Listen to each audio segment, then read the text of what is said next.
a lot of ideas come to me when I'm out on a walk, outside on a walk. Yeah. So I was going to say, just before you said that, the thing that came in was ground the download. And I'm like, oh, she has to do it when she's hiking. Yeah. Yeah. Oh my You are goodness. I so actually have to good. write down ground the download and it will wash over You you are anymore. you are brilliant. You are so good at this. She's magical. You are magical. You are magical. I want to Well, be you when I grow up.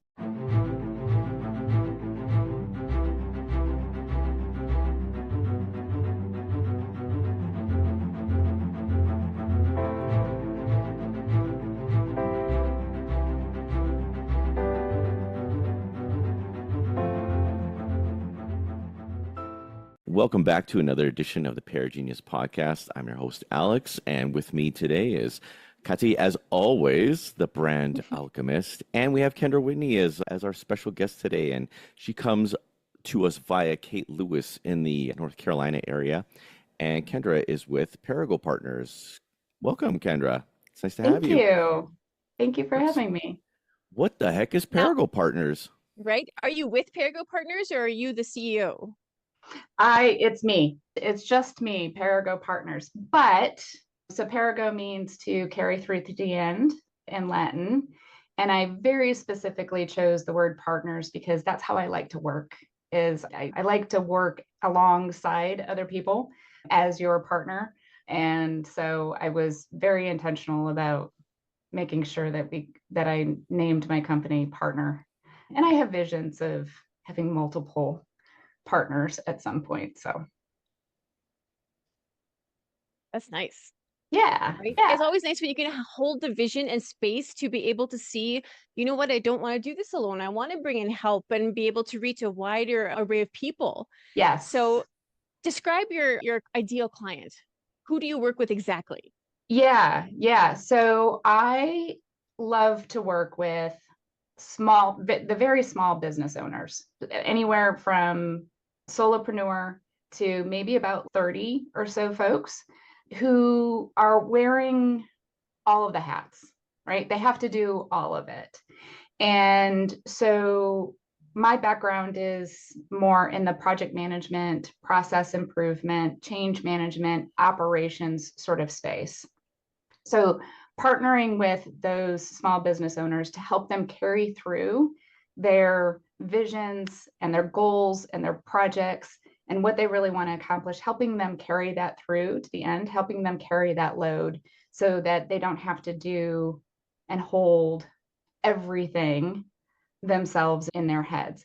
And what my real ideal client is, like somebody who has a really exciting vision, who has some bold ideas about where they want to get to, and they just need a partner to help them get there, and they don't want to do it all by themselves anymore.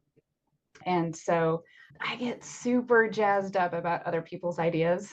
Like I'm an enabler, man.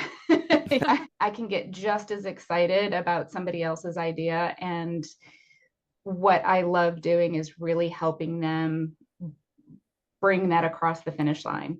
Because if you think, so many business owners, they have really great ideas, and maybe they're the creative types, or maybe they've got more ideas than they have time. And having somebody that can put a little bit of structure to that can really help make the difference in whether or not that vision comes true. So that's what I love to do. Oh, fabulous. That is so beautifully said. And I was sitting a little bit in your energy before we came on, and and especially from the colors that you have on your LinkedIn profile, I'm like, okay, what is it? There's like this, it's almost electric. There's like this electric energy behind what you're doing. And then I thought, okay, so then the words that came in was activate the best.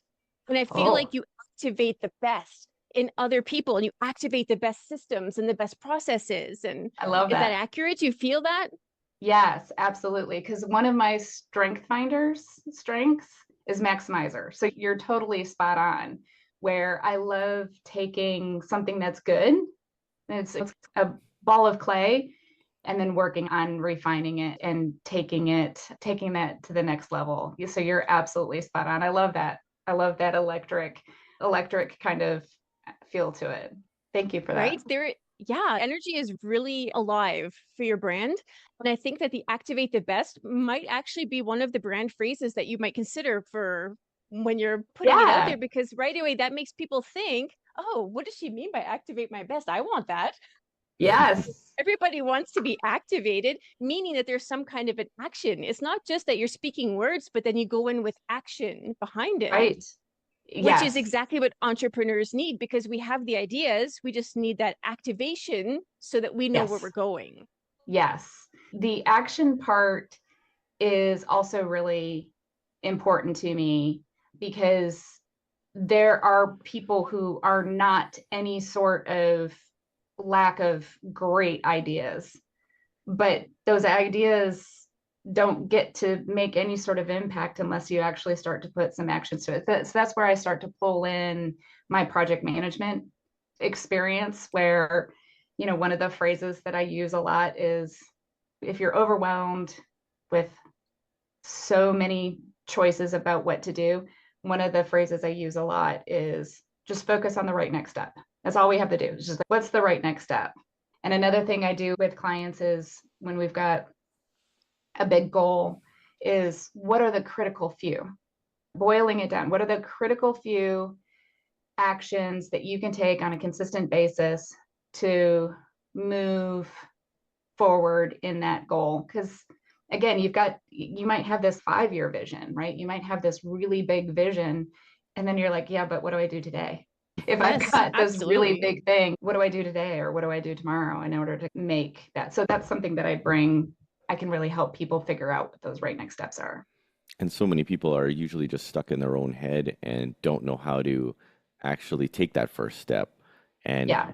never mind the finish line, it's taking that first step and then having a partner to help build the steps so it's not completely overwhelming. Yes. Yeah. Yeah, I I try think that really hard to keep it from being overwhelming. Yeah. I think that if we were to higher perspective, your superpower, it feels like you are able to distill other people's big dreams into its purest essence so that you're able to plan out those step by step movements forward. So it's almost there is absolutely alchemy involved, because in this distillation process where you are able to roadmap and structure all of the flow that these people are going through. So was that true for your whole life? Were you always able to do that even when you were younger? Ah, that's an interesting question. I probably, because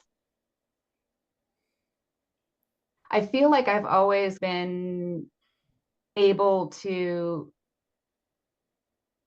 sit in a situation or be in a space and and listen to what's going on and be like, a phrase that I've worked out of my vocabulary because it's not helpful anymore, but something I used to say when I was younger was like, well, all you got to do is this. You just need to. You should do this. Like all of those sorts of things, because it was so blatantly obvious to me.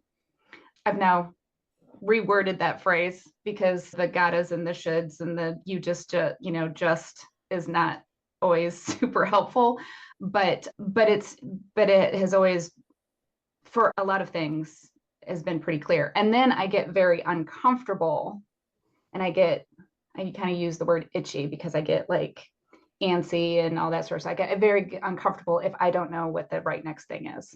That's a really uncomfortable space for me.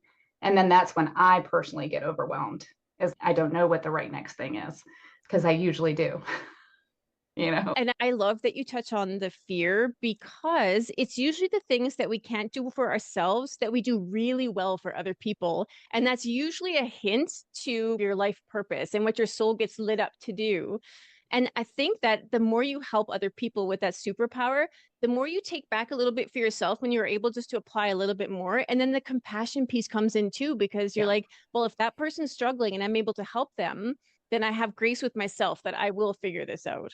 Yeah. And I've gotten better at sitting in that the older I get, right? Because the older you get, you have a tendency to be a little bit more patient, and you've got some precedent that's set that, oh, it will come to me. And then that's when I do things like go for a hike, go for a walk, get out, change perspective, and then be a little bit patient, because Oh, and talking to people, right? Because if it's something that I don't know, maybe I just need to gather some more information and get some other perspectives. So as an extrovert, then I start reaching out to other people. I was gonna say, Kendra, you're so like me. It's funny that Yeah. we're so similar. And when you were talking about the thing that's so blatantly obvious to you, there were so many times in my past when I wouldn't even speak up. Like it was the answer, the solution was so blatantly obvious to me that I thought it's got to be Every- dumb, and I Everybody shouldn't. knows it. Or, oh, I thought he was like, well, I don't have the same thing because clearly everybody knows the answer, right? Right. But then going forward, when I actually did start to speak up, I didn't realize that my blatantly obvious was most people's blind spots Yeah. and how Yeah. helpful I was. And and I was almost ashamed at the times in the past where I didn't speak up and how I really could have brought my superpower, which I just thought was Yeah. blatant, obvious. The first thing that comes to my mind should be everybody's first thing that comes to their mind. And Yeah. yeah, so it's so funny. It's like you're pinging That's me. It's awesome. like, oh God, this is my life, just in Kendra's body. Yeah. Yeah. That's awesome. Yeah. What I Totally like to relate. do is I like to take people through this analogy of, let's say that you were in caveman times and you were part of a tribe. Now, everybody in that tribe has a purpose and a function so that the tribe can thrive, Yep. right? And we pick up and we move to the next thing. And so it's not really about the location so much, it is just this grouping of people. So within that tribe, what would your superpower be? What would they be coming to you for? How do you provide the most service to them? Oh. See, now this is hard because it takes you out of modern day and technology Yeah. and all those kind of surfacey.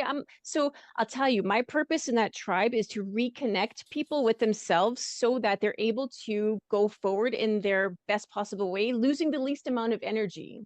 Yeah. Yeah. I like that. I like that. I think now this might be a little bit of a bias because I'm immediately associating myself as being a woman in the tribe. So the imagery in my head is being surrounded by the other women and the babies and the kids and stuff like that. But I'm a herder.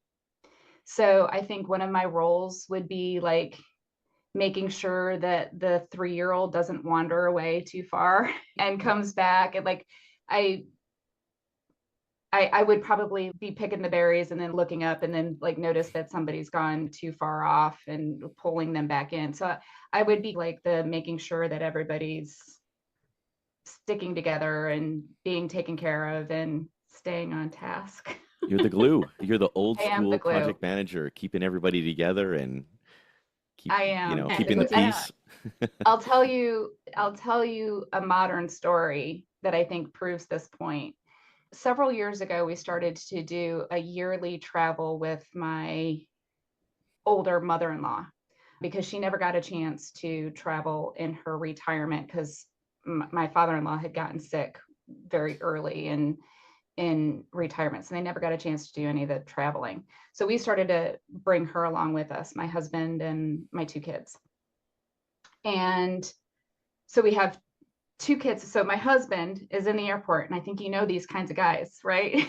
He's in the airport and he's beeline straight to wherever, like the gate, wherever it is, and he's just walking. And so I've got my 80-year-old mother-in-law who has legs about this tall. Like she's just and she is like trying desperately to keep up with us taller folks. And then of course my kids were littler, and so they're trying too. So my husband's out in front, then my older son is able to keep up with him, so he's there. Then I've got Rachel, my daughter, and my mother-in-law who are lagging behind, and I always was the last one in line, making sure that I saw all 5 of us and made sure that we didn't lose Olga behind us or anything like that. And she would always be like, come, Kendra, you go up there with Mike. And I'm like, this is my role. I gotta be the one behind sweeping everybody up. So yeah, that's always been my role. I love that so much. And there's so much, it's the sacred feminine comes through so strong because you're creating a very safe, protective space Yeah. where you're very nurturing in that space because not everybody can do that. You bring this very soft, feminine quality. However, it's perfectly balanced by your masculine in terms of the protection and the action that goes with it. You seem really balanced, which tells me you can see all perspectives. Like you can truly see the perspectives within the crowd. So I think that in your business, like when you're actually working with people, let's talk about the culture of the people that you're working with, because you, I'm guessing, can see all these different things within the culture, what's working, what's not. It's not just project management. It's how do I get these humans to co-create something together? Yeah, I have always been in that middle space because I can, when you see, like when you're starting a project that has a big goal and objective, and it's usually being driven by a project sponsor, right? Somebody who has that idea and is excited about it and wants to see it happen. Depending on what kind of leader they are, they can pull people in to their vision, or they can turn people off because they're not conveying it in a way that pulls people in. And I've always sat in that space of, I can't tell you how many conversations I've had with project sponsors who are like, hey man, I get it. Like, I'm with you. I'm excited too. You're losing the crowd here.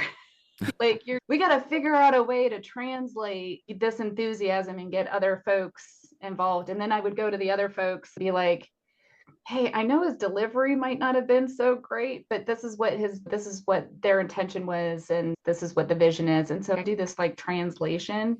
I want to avoid maybe calling it conflict resolution, but there's a little bit of that in there. It's conflict resolution isn't my specialty per se, because I know that's a very specific skill set, but I do a pretty good job of smoothing things over and trying to pull out that, because with change management, it's also about conveying the messages in the awareness and the desire and the knowledge and the ability. That's ProSci, the ADKAR model from ProSci. So yeah, so I sit in that. Pardon? You got to get people to buy in, right? Yeah. So I sit in that middle space a lot. Yeah. So the people that you're working with, the people that are, some of them are solopreneurs, some of them have a little bit more of a team built out already. So the leader would be the visionary, like it would be a visionary leader that you're probably looking to work with, because they would have the bigger picture. Yeah. Now, I don't want to call them the guardians of the vision, because not everybody who has the idea knows how to hold space for it. Yeah. So then you can come in and be a part of holding the space for this person. Where do you see small business owners going? Are we staying with the old languaging and it's very corporate, or are we starting to move more human-centered with the rise of AI? Oh, that's interesting. I hadn't really thought about that. The solopreneurs that I'm working with don't use a lot of the corporate speak, right? Unless they came from corporate. So I do find that every once in a while, right? And unless their history is from corporate. Yeah, and then the AI component of it, that's interesting, because if you think about the way that they're talking, when they talk about incorporating AI and automation, one thing I very specifically try to do and talk with my clients about is let's not talk about the tool per se, but let's talk about the problem it is that you're trying to solve for. So is that kind of hitting what you were talking, like not really talking about the tool or the methodology per se or the how of it, but this is the outcome I want to achieve. This is the problem I want to solve for.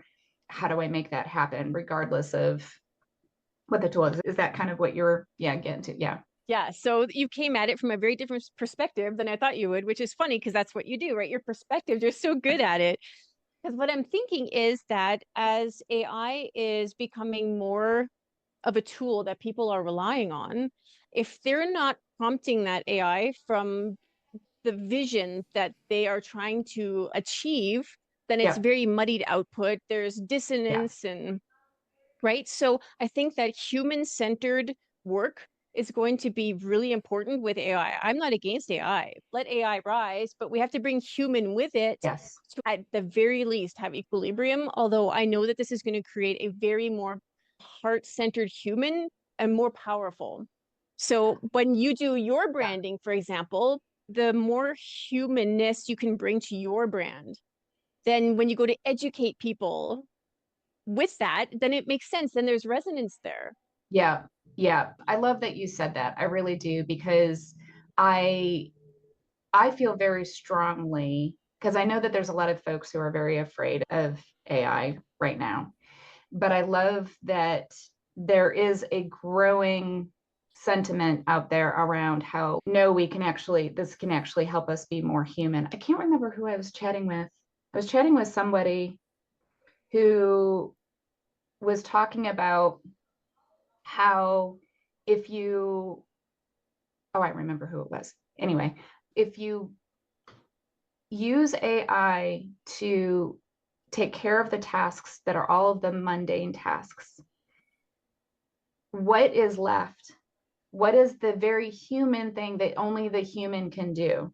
And that's what we want to add to. Have the AI agents doing the automatic whatever it is, part of the process, and then figure out what's left. What's left that is only that makes your business you because it's you. And so I love that part. And then the other piece of the AI that I talk with my clients about as well is there's this whole piece of AI hallucinating, right? Making stuff up. I think that's an important human aspect of it too, is that when you are prompting it properly, you need to know when you get a response back, you need to know if that's good or not. Like you need to make the decision about, is that the output that you're looking for? Does that solve the problem that you were trying to solve for? And you need to check it regularly and not just blindly accept what it puts out, because then if everybody just blindly accepts what it puts out, then that's when things are going to become very generic, because everything gets put into the big LLM and it all just is created as one big pattern. And yeah, I think, Kati, that's a very important, optimistic viewpoint of AI that those of us who are not afraid of it and those of us who see some optimism around it need to continue to help the people who are afraid of it not be so afraid of it. Yeah, I was going to say, yeah. I was going to say that so many people in the corporate world are so bogged down with the mundane tasks, and we're all being forced to be as productive as humanly possible. And we're not able to be as productive as we want to be because we're doing these mundane tasks. And I actually think that's why there's this huge surge of AI, because it needs to come about so that we can offload the mundane, so that we can have AI quickly write an email instead of spending an hour or two writing an email, just emailing Right. back and forth all day long. A lot of people just do that all day long. Right. If you can have your AI already set up, done, it writes it for you. All you do is check it. You add your humanness to it. Check it. Boom. Send it off 2 minutes, 3 minutes instead of 2 hours. Yeah, and for sure. away you go. Now all we need is AI to attend meetings for us, take all notes, which it does, so that we don't have to go to the meetings and things like that. But yeah, I think people really want to be productive, working with their superpowers, doing what they do best, and stop doing the mundane tasks that completely drain their batteries and waste 90, I would say 90% of people's days are wasted with mundane tasks. Yeah. Yeah, absolutely. Just for giggles, I would say that if you have a meeting where it can be completely conducted by AI, then you actually don't need a meeting. Right? So let's come up with a better and why did the meeting exist in the first place? So anyway, just a little chuckle there. What it almost feels like is that the meetings tend to be, I think, from a frequency perspective, a meeting, and I'm talking about like energetic frequency, that a meeting is really useful in terms of connecting physically with the people around you. Yeah. Right? Not so much, oh, let's tick all these boxes and talk about. It's more that, you know what, I've been working on my own now for a while. I actually need to get up and be part of something bigger than myself. And it reminds me what the vision is. Yeah, I agree with that. I know that there's a lot of hate on meetings, the whole meme about, oh, I just attended another meeting that could have been an email. But as a person who has been doing a lot of project management and change management and communication, I tell you what, people don't read an email. So that's the reason why I have to have a meeting, so that I get them into the room and I can look at their face and be like, I've sent you 7 emails about this. This thing is coming. You need to know about it. Nod your head if you are hearing me, please. Get some acknowledgement. We definitely need better ways of keeping people updated, keeping people informed in bigger teams, creating awareness.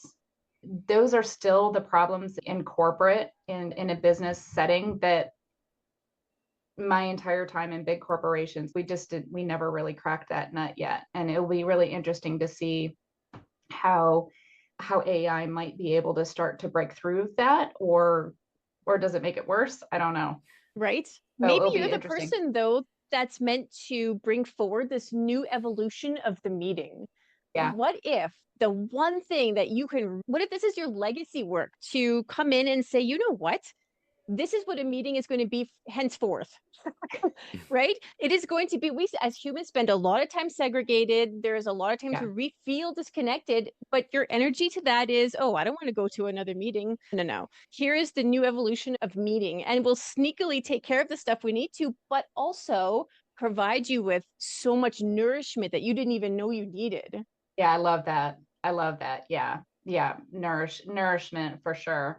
Because that was typically the intent of any meetings, again, as a project manager, that I would set up, is you need to know these things, right? How else are you going to be informed about the progress? Or how is somebody, one of the things that I recommend for folks to do is talk about the barriers. Okay, I've got a task that I needed to do, but I've been off by myself for the last week trying to get this one thing done, and I'm hitting a barrier. So then that's one of the things you can and that's a great use of a lot of brains in the room, is how do we overcome as a particular kind of a barrier. So those were some of the best ways to use meeting time. Yeah.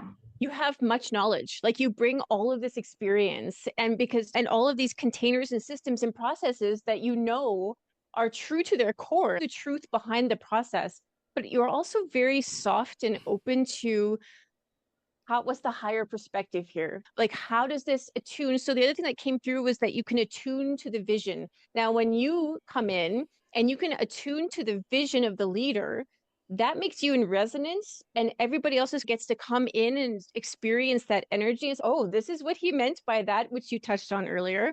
But the other thing, I think your other major superpower is discernment. And that is, right, when you take all that information that came out of AI, if the person doesn't have discernment, you should have a visceral reaction to when something is out of alignment or not in tune. Like, you listen to a violin that's not in tune and you're going to be like, whoa, what is that? Yeah. That feels terrible. Yeah. Right. But then we need to train people to have the same reaction to AI output. It's, Yeah. oh, is that in alignment? Is that actually what I wanted to say? Gosh, man, you're good. You are so good. Yeah. Because you picked up, I did the Working Genius, and discernment's my number one. So yeah. I do. I function a lot by gut feel. I have a gut feel about what's right, what's not, what's off. But I'm also, and I'm getting better about this the older I get, but also people pleaser. So sometimes I would have a gut that would be like, this is not right, but I wouldn't say anything, right? Because I didn't want to rock the boat. And we're the same person, Kendra. This is crazy. Right, I know. We're the same person. Because Alex, to your point of, well, I must be the one who's wrong. Oh, I must. But I'm getting much, much better about that, because again, when you've got these years behind you and you're like, no, my gut has very rarely steered me wrong. So yeah, the discernment is a big one. And then the enablement. I've described myself as a cheerleader, as your, what's the female equivalent of a wingman? I'm the second in command, I'm your Robin to your Batman, that kind of thing. And I love being in that space. I'm totally okay. I used to fight that, because I used to think, oh, I'm supposed to be fighting for the spotlight. And I've realized that that's not actually where my superpower is. My superpower is actually taking somebody who is truly meant to be in the spotlight and pushing them in front. And I'm totally okay with that. that's what I feel like I'm meant to do. So there's a lot of energy and emotion that comes with that. And it's very supportive. It's a very supportive, I've got you, very Yeah, nurturing place to come from. And that emotion is so important and will be important going forward in your brand, because somebody reads project management and a lot of people have the reaction of, oh, that's dry. yeah, That's just systems and stuff. But no, this is support that you can feel, yeah. right? Like you attuning to somebody is an emotional support system too, that just also happens to come with really great structure. Right. Right. And I'll also say too, one of the things we're picking up on is I've got academic knowledge about the a wide variety of methodologies, right, that are out there. I will tell you, I have never conducted the same project exactly the same way twice, because taking a methodology is a starting point. But I think people get into trouble when they're like, these are the rules. We got to do it this way. This is the only way. Oh, we can't move any further until you have like one of my biggest pet peeves was like the governance around like a scope document that had a template that you had to fill out, and every field had to be filled out. And I'm like, well, that doesn't apply to this particular project. So what I love to do is I love to take all of these different methodologies that I've learned over the last 25, 27 years. And you said it earlier, Kati, about like distilling it down, because many of these things actually, like when you boil it down to like basically have the same four kind of core elements of any of those things, and then relate it very specifically to the business and the business owner and where they are. So one of the phrases I use a lot is, I will meet you where you're at. I've talked with folks who are like, my spreadsheet is doing just fine. And then I'll talk to an IT person, like, oh my gosh, they're running their business on a spreadsheet. I'm like, yeah, it's working for them. Like, why? It's fine. So I'll meet you where you're at. We'll build the systems for the brain that, and the way that your brain works. There are people who need to see things all the time, right? Okay, so then let's create a really pretty, colorful dashboard for you, because you need to see the visuals. You need to crunch the data. A spreadsheet in black and white might be the way that your brain works best, and that's what you need to see. So I feel like that's really important, especially in working with the small business owners, because it is all on them. I'm not going to force them to come up with, I'm not going to force them to implement a tool that they don't like and they don't want to use, right? 100%. So what you're saying to them when you say is I'll meet you where you're at is that, whoa, I see you, stay right there, I'm on my way. And then you make this journey to them, where on this journey you start learning about the things that make them unique and how they learn differently and the things they want to do. Yeah. So the journey is actually a really important piece for you too. Yeah. Yeah. And I'll be happy to, I will definitely recommend that maybe we should move from managing your entire business from sticky notes. Let's consider a better way to do this. You tried email. Let's not sign a letter. Yes, right. Let's take the receipts out of the shoebox. Maybe there's a better way, but it would always be around, why do I need to move from sticky notes or a shoebox of receipts? Well, because you're actually putting yourself at risk, right? Because what happens when you spill your coffee on the shoebox, and what happens when you so we would talk about, what's your ultimate goal? Is your ultimate goal to live on the edge, right? Or do you want to get into a space of where you're a little bit more proactive? So if we can get you, how do we get you to be more proactive, and what kind of tools and processes can we put into place to get you more proactive? Yeah.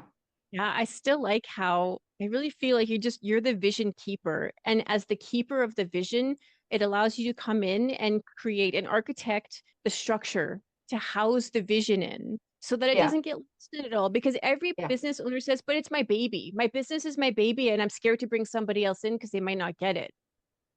Right. And that's one of the major pain points. So I think that your messaging too is, let me hold the vision for you. Let me help build the structures that when I step out, your vision is still being held. Yeah, absolutely. I love that. I love that. Yeah. Yeah. And it So, helps the type of person you are because it makes you more trustworthy. If you Mm. can bring that energy where you relate to them, you see them where they are, that brings a lot of trust. And I think that if they're going to bring you aboard to build the road and help complete the vision, I think trust has got to be one of yeah. the first key green check marks. It's okay, Kendra, trust. All right, now we'll get down to the other Yeah. things. But that's got to be one of the first Yeah. barriers that they have to cross is whether they trust you or not. Yeah, for sure. For sure. So we've been talking a lot about the business, and I know that we're coming to the end of our time here, but before I get to the end, talk to me about rest and the importance of rest, and how do you, like, just you personally, like, what does rest mean to you? Is it going on a vacation or is it going to the spa? I would love to know how you rest. Yeah. Yeah. I think that is so important. I really do. And there are, since leaving the corporate world, I've been getting a lot better about it because the flexibility is there and you can reflect back on, oh my gosh, I didn't allow myself to recoup it all. A couple of things that I do is first and foremost, and that this is a new habit that I've implemented over the last year or so, is my mornings are analog. I even do like it's so dorky. I do Sudoku on paper while I'm sipping my tea because I just need to be sure. I knew that picking up my phone or sitting immediately down, I used to sit down in front of my computer in my pajamas. Like it's just, and so I don't do that anymore. So my mornings start analog. When it's nice out, I sit outside and try to sit outside. So that's an important way to start the day. Then I work out regularly, walks. I'm really passionate about getting outside for a walk. I use a weighted vest, which I really like a lot, and making sure that you get outside. So I love hikes and stuff like that. So those are the things that are baked in to the week. One thing I'm going to try, and I haven't started this yet, but I'm going to try to take a creative break in the middle of the week. It's on my list of things to do. I haven't gotten to it yet, but that's something I saw in one of the books I was reading, and I was like, okay, I want to really try that. So a little bit of a creative break. So that's like the weekly reset structure. But then the bigger resets are, I don't work at all on the weekends. I keep those sacred, and travels I like to have a couple trips a year where we're intentional about taking vacations. Both, I like to do both. My kids are starting to get a little bit older, so we're about to become empty nesters. So this is our dynamic here is going to change. But was always pretty intentional about making sure we had a big family vacation and then time for just my husband and I, just the two of us alone. But now we're going to be alone all the time together. I don't know. I don't know if it's just going to be like that all the time, or what. So like our dynamic as empty nesters are going to, we'll have to navigate that. Oh, you know what? Okay, I'm going to tell you exactly what I love about that and what it's revealed because it's something. I love the analog morning because you know who would never do that is AI. It is so the exact opposite of that. Now, if I'm bringing somebody into my business, I want somebody who is an embodiment of rest, meaning they create and add to the culture that you have to Yeah. recharge. You cannot possibly show up in service if you have not taken care of yourself. And the fact that you're doing that and that you understand it the way that you do, that's embodiment. That Yeah. is a huge, like that. Then I have no problem bringing you into my business. Never mind that you're holding the vision for me, you're building the structure, but then you also embody rest. You are the Yeah. whole thing. Yeah. And I'll hold you accountable too. I'll ask you in our weekly check-ins, did you go for a walk this week? You said you were going to go Uh-oh. for a walk this week. Did you get out and did you go for a walk this week? Right. What I asked one of my clients, she was starting to get a little down and just feeling very beat up and feeling a little exhausted. And I asked her the question, what do you do for fun? And at first she didn't know how to answer. And what I love about her is she took that question very seriously. And then a couple of days later, she came back to me. She said, okay, I got it. Here are the things that I like to do for fun. And I realize I haven't been doing them. And I'm going to be doing them now. So, Amazing. just asking the question. It's crazy how we people. sacrifice the joy from our life to punish ourselves. Yeah. She felt like because she hadn't met some specific, she had some things she was trying to do. And so she was grinding and grinding to accomplish this goal. And she felt like the fun part was only allowed as a reward for having accomplished this thing. And I'm like, months went by, and then she was getting exhausted. I'm like, well, you don't need to earn a break. You don't need to earn rest. You don't need to earn a creative outlet. You are actually meant to put that as part of your strategic week, whether you've accomplished all of your goals or not. As a matter of fact, I would actually argue that if you're feeling burned out and feeling like you aren't accomplishing anything, I would actually argue with you, take an entire day off or more. You need a break. Go do something completely different. I mean, how many times have you heard people say, I got my best idea in the shower? I think I get my best idea in the shower. Yeah. Because you need a break. Yeah. 100% you need a break. And it's not dorky that you do Sudoku, because I do crossword puzzles too. And it's funny because my mind gets to wander while I'm still doing it, but then I get to daydream and I'm using my imagination. I'm like, oh, this is good. Yeah. It's just the right balance of you need to concentrate just enough that it keeps your attention while you're sipping your tea, but also, and I do it in pen. Oh, that's hardcore. Me too. I do. I don't make mistakes. But if my mind wanders, I'll make a mistake, and then so I'll see how many times my mind was wandered because I've got like all these X's out anyway. But it's okay. It's fine. I'm the only one who sees it. And it doesn't need to be exactly. Perfect. Soft focus. That's right. I just wanted to ask Kendra quick, since we're the exact same person, just separated at birth. When you're sipping your tea and doing Sudokus, how do your inspirations come to you? Is it like a voice? Is it a knowing? Like, how do you get your divine downloads? How do they come to you? Oh. What does the package look like? That's usually supported by an element. For Alex, he needs to be in water, and that's how he gets it. For me, I have to be in the wind. In the wind. And for me, they're a little bit weird. I get like a seed. I don't get the whole thing. I just get the seed, and then throughout the day, I have to work on it. Yeah. I'm trying to figure out if I actually hear a voice. Everything always starts in the gut. Like I get a feeling first, and then it turns into, and then it does turn into like a voice. I mean, it's not some sort of like second personality kind of a voice, but it's usually what you should do. You know what your problem is, Kendra. Yeah. What would be a good idea?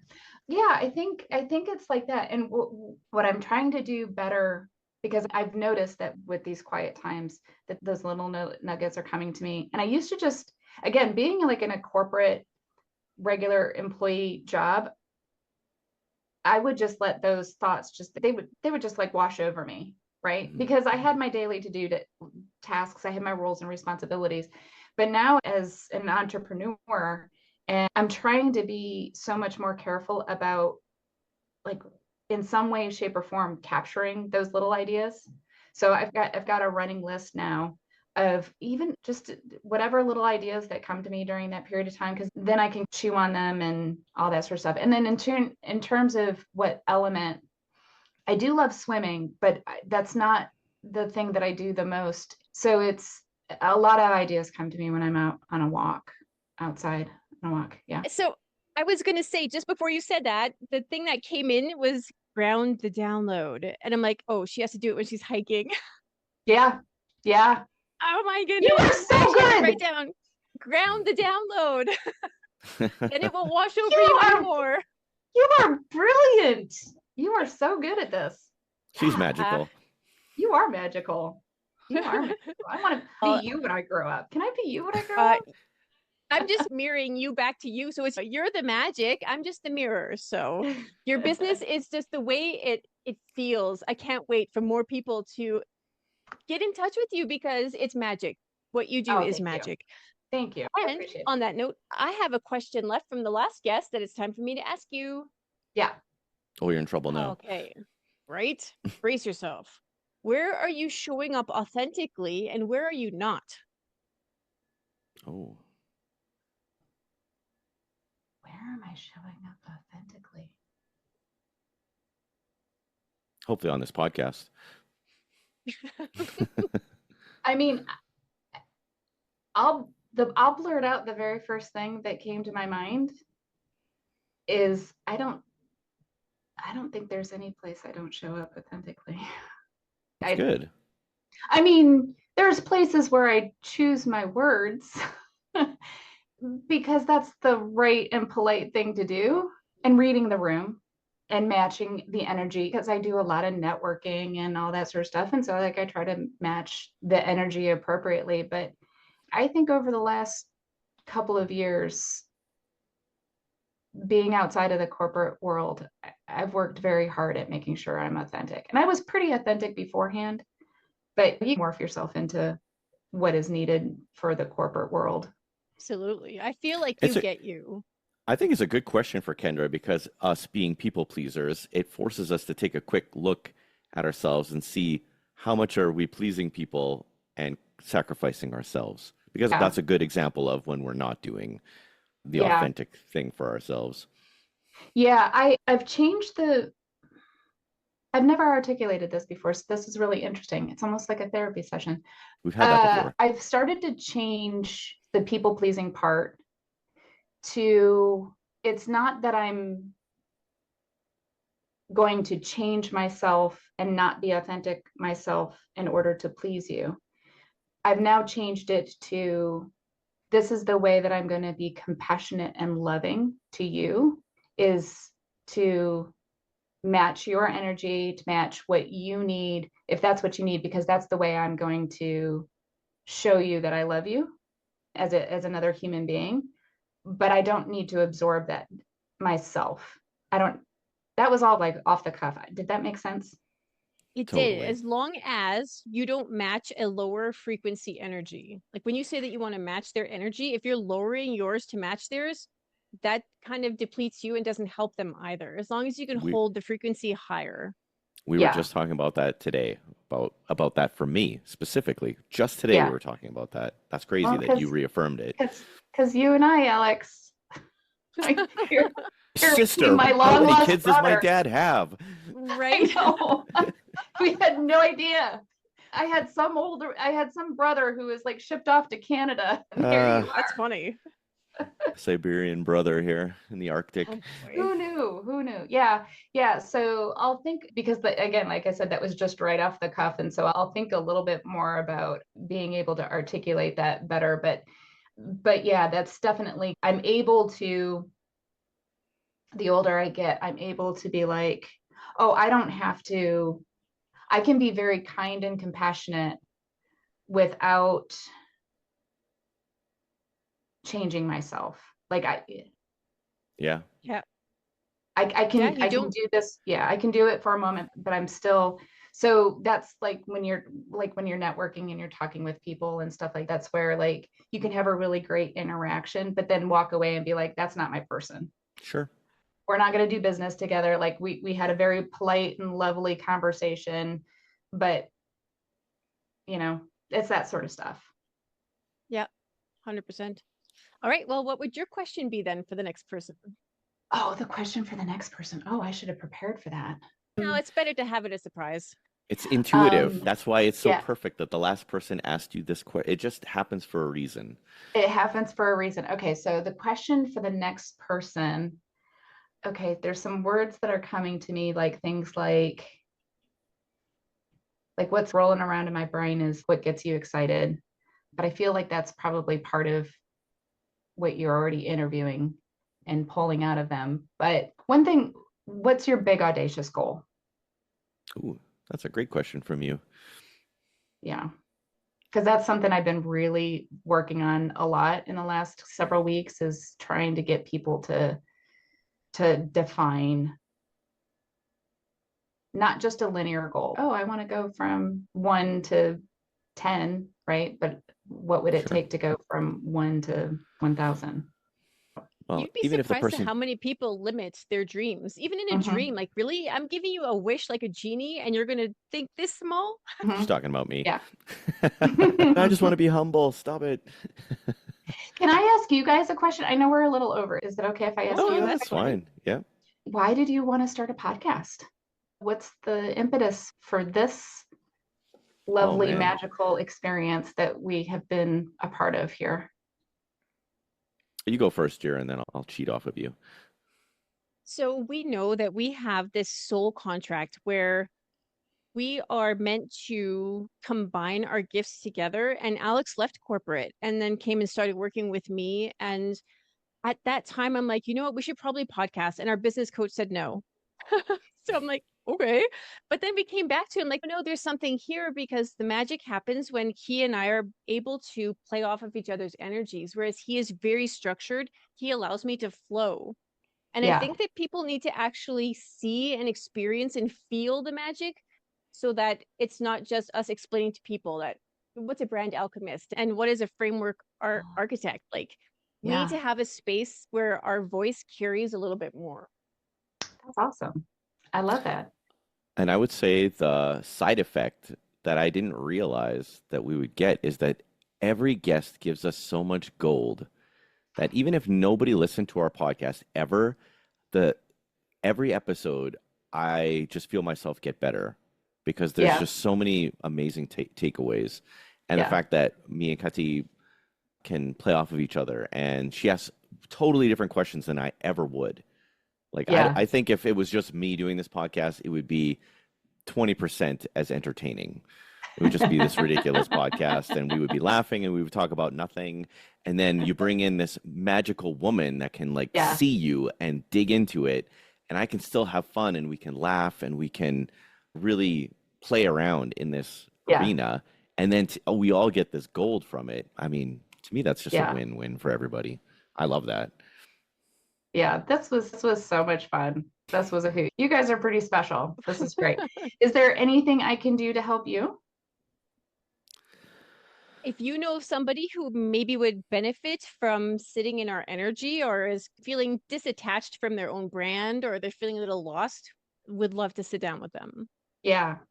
Hmm. Okay. But I am going to do a proper outro here, Kendra. Oh, it's good. He has to land the plane, so buckle up. I do have to see. Kendra knows me. She knows that I have a hard time landing the plane, so she's just helping me. But yeah, I wanted to thank you again, Kendra. And I want to say to Kati, I told you Kendra was going to be awesome. She did not disappoint. Obviously, people that are like me, I find fascinatingly amazing. And Of course. I'm a little bit biased, but Parago Partners.